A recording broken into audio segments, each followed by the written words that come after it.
Above all, it talks about how you get water out of a mine, because as they went deeper and deeper, the problem of flooding became a nightmare. Oh, they had water-powered systems to handle it, but at the lowest levels, the water was pouring in as fast as they drained it.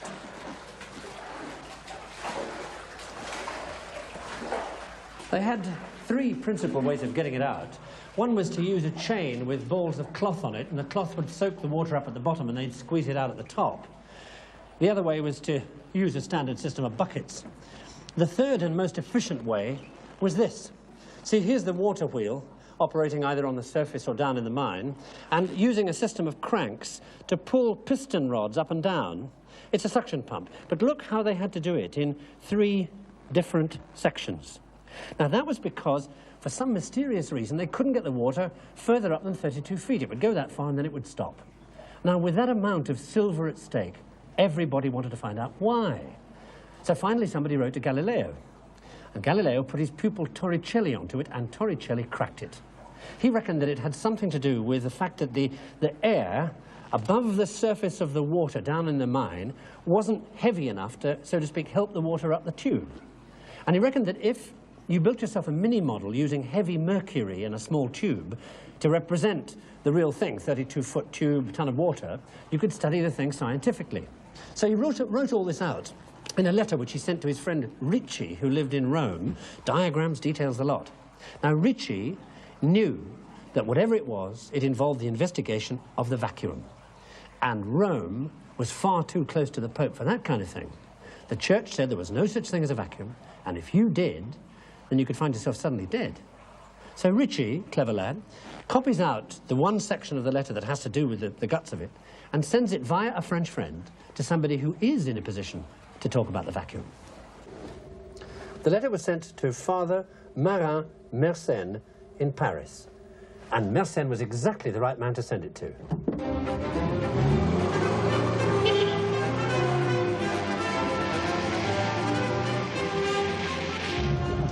First of all, because he was in Paris and a long way from the Pope. And second of all, because he was a scientific monk with the biggest address book in the 17th century. With his contacts, he wanted something fixed, he fixed it. He was known as the postbox of Europe because everybody would write to him with their ideas and he'd spread the word around. In this case, he mentioned the matter to a friend of his who was going to be passing through the town of Rouen. Interesting, the business of communications. We take it so much for granted today. I mean, this French postal van, it's so common a sight as to be almost invisible. And yet it's because we can communicate so easily that change happens so fast. Something new, television tells everybody. And in Mersenne's time, in the 17th century, the new postal services made a real impact on the spread of ideas and the changes that happened because people could contact each other. Like in this case, for example.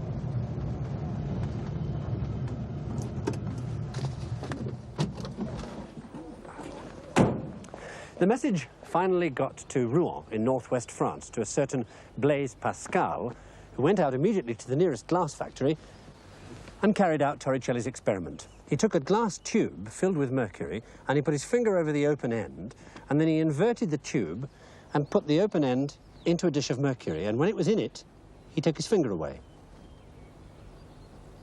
And there, inside the tube, was the thing the church said couldn't exist: a vacuum. What's more, Pascal agreed with Torricelli that the weight of the air pressing on that mercury there must be the same as the weight of the mercury in the glass tube to keep it standing up here like that. So, if air pressure really existed, was it the same everywhere? He looked around for a mountain, and there are no mountains in Rouen. But his brother-in-law lived here, where I am now, in Clermont-Ferrand, in the center of France, where there are tons of mountains. So, Pascal wrote another letter. And finally, in September 1648, his brother-in-law did as he'd been asked.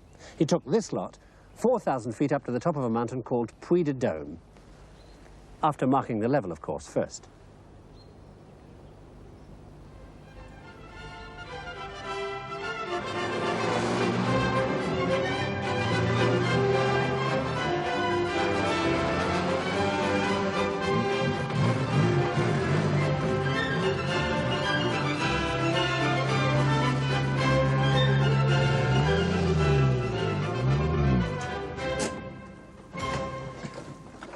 At the top,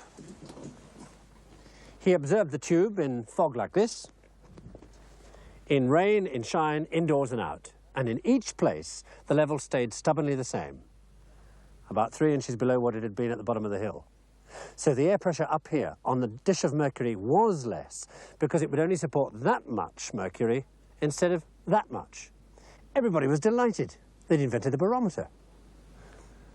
This is one of those moments in history when, because this has happened, the field's wide open. You can go in any direction. Vacuum research, meteorology, investigation of gases.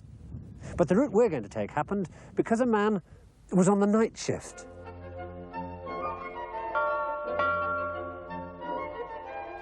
This is a foggy night in gay Paris, 1675, and this is a foggy French astronomer, Jean Picard.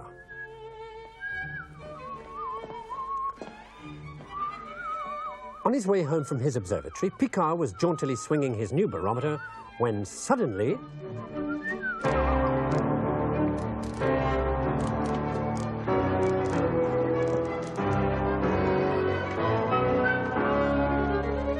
Picard was stunned. Zut alors, he thought, and told everybody, and kicked off a century of international insanity. In England, Francis Hawksby cranked a glass globe round and round and got this. The more he rubbed his glass balls, the weirder things got. They became strangely attractive. In 1709, he told everybody, so they all started doing it. Around 1720, Stephen Gray was rubbing a glass tube to make it attractive. Well, why not? When he saw that the attraction went down a thread attached to the tube.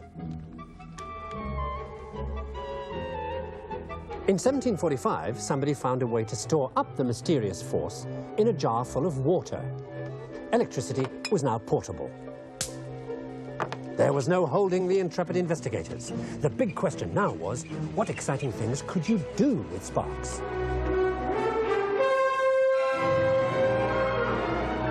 German ladies of evident charms were placed in special chairs connected to a Hawksby machine. And when a good stiff charge had been cranked up, young men were invited to try their luck.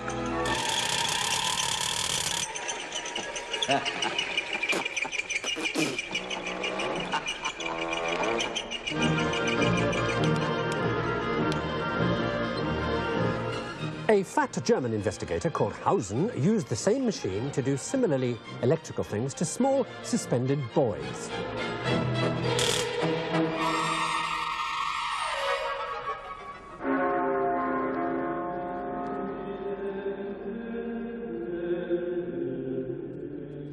A flamboyant French friar called Nollet, who gave private courses in electricity to beautiful women and couldn't get out of the habit, decided to run a charge through multiple monks to see if the effect would produce an uplifting experience. It did.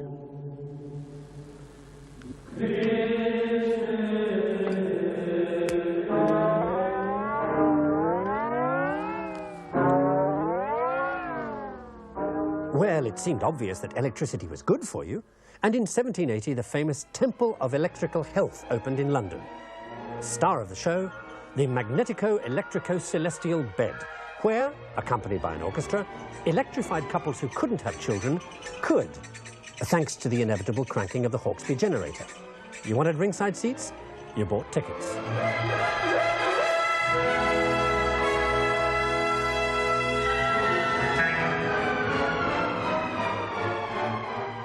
In spite of all the ballyhoo, the bed failed, and its owner went off and sold mud baths.